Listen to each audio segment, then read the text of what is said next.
Okay, welcome back to another episode of the I Am Thought Watcher YouTube channel. Thank you for joining, and in today's topic we're going to talk about something very interesting, something that a lot of us need to focus on at this time in this information age, right?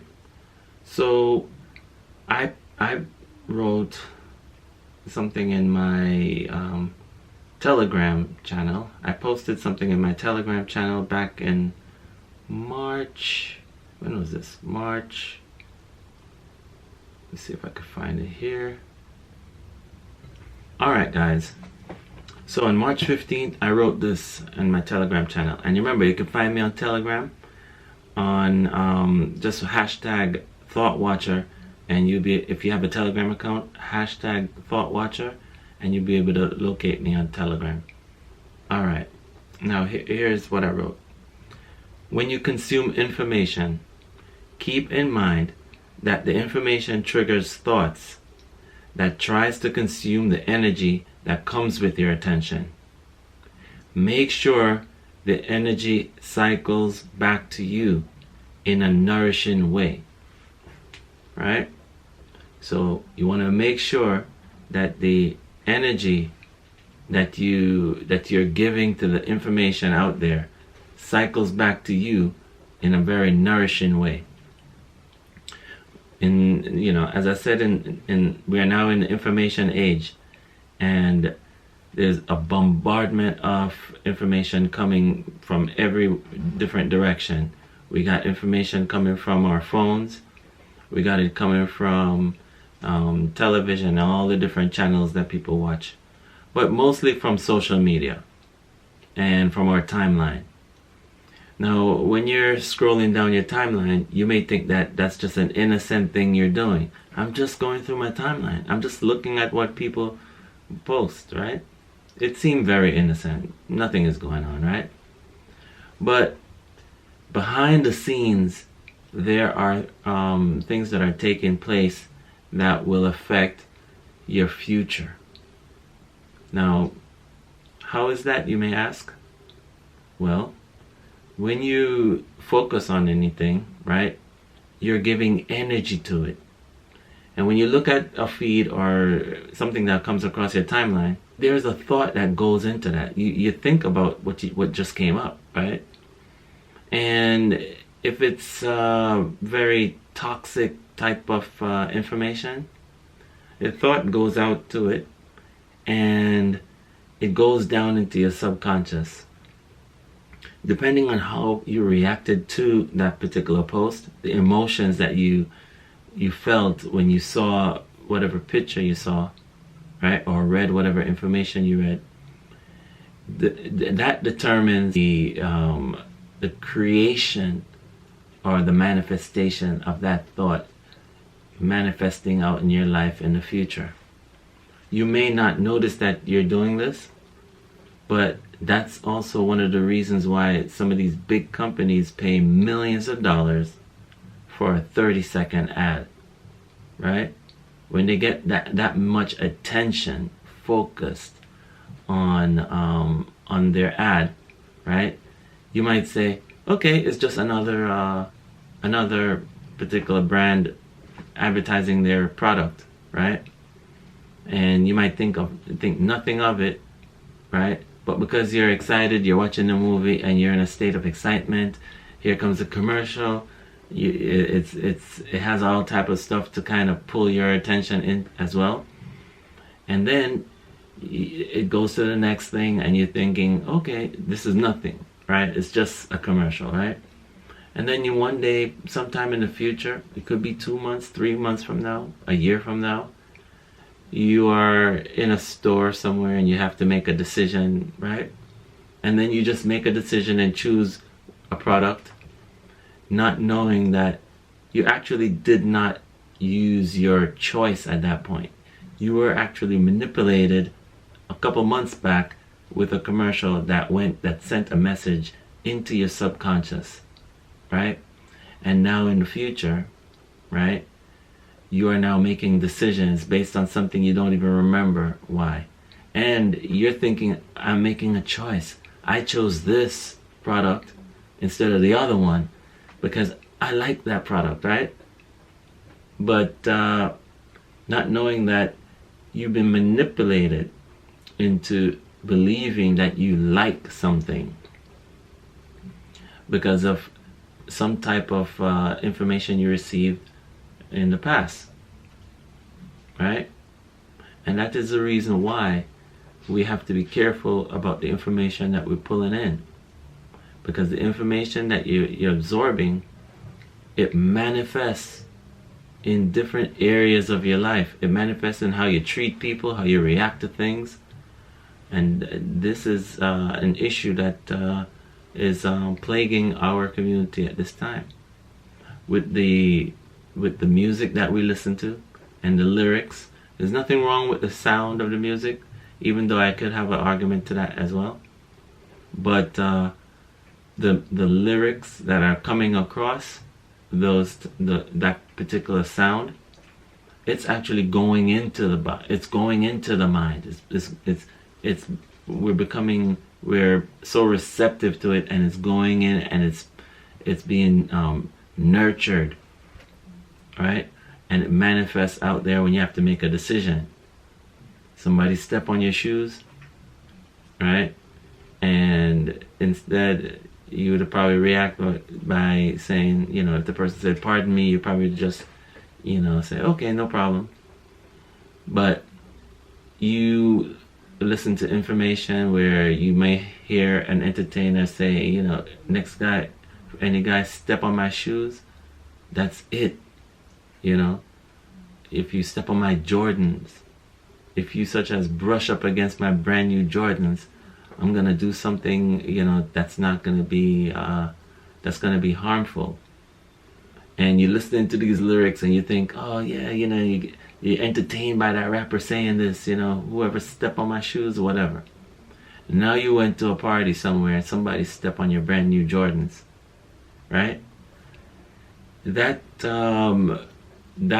image and that song you heard with the lyrics, that's already implanted into you, into your mind. And now you're going to make a decision. You won't make a decision. Your mind will already have made the decision for you.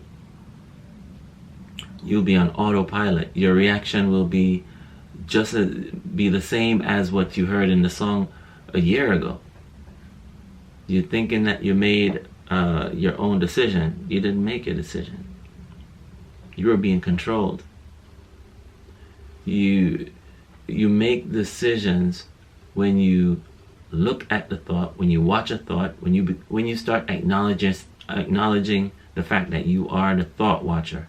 And when a thought comes to you, right, you reject that thought with the proper affirmation.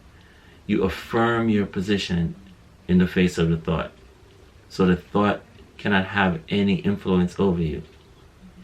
So a thought comes to you about, I'm so upset right now, right? And then you affirm by saying, I'm at peace. I am at peace. I'm observing energy disturbance. However, I'm at peace, right? I sit from within and I look out and I'm at peace, right?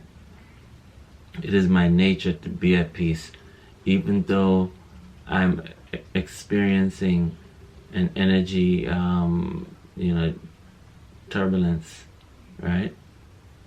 I will choose to focus on my breathing until the turbulence settles down. So even though you're experiencing the turbulence, right? So you will be able to, you can experience the turbulence, but the issue is, will you allow the turbulence to influence your decision? It's the influence over the decision that is the problem. What influences your decision?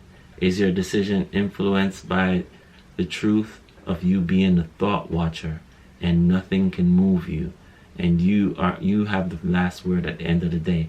And even if you are experiencing an energy tremor, right? Even if you are in, having a moment, an issue, or something going on, you've trained yourself to understand that with this energy issue that I'm having, that I'm experiencing, I will not allow it to make a decision. I will not make a decision based on it. I'll make a decision based on the truth, and I'll breathe and relax until this energy passes by, this wave. Right? There's a scripture in the Bible where the Christ in the Bible was with the disciples, right? And they were on the boat, and the boat was going, the waves start to go to and fro, right? It was getting choppy out there at sea. And the Christ in the Bible was sleeping, and the disciples were starting to get very upset that, oh my God, they were panicking, thinking that their life was in danger because of the waves. So they tried to wake up the Christ, and the Christ said to them, got up and just say to the water, peace, be still, And then he said to the disciples, ye of little faith, right? Now when I meditate on that particular story, what I see is the mind is represented in the story as the waves, right? And the waves is crashing back and forth, right? You will feel the waves. You will feel the waves, right? But when you assert yourself as the watcher, and you're understanding that you are just watching, you're watching it, right? You don't allow the waves to make you do certain things because of the waves. You sit in your position, right? And you breathe until the waves settle in. Now in this world that we live with tons of different things coming this and that way, you may be under physical threat, right? So yes, you see the threat coming, and you do have a right to defend yourself, right?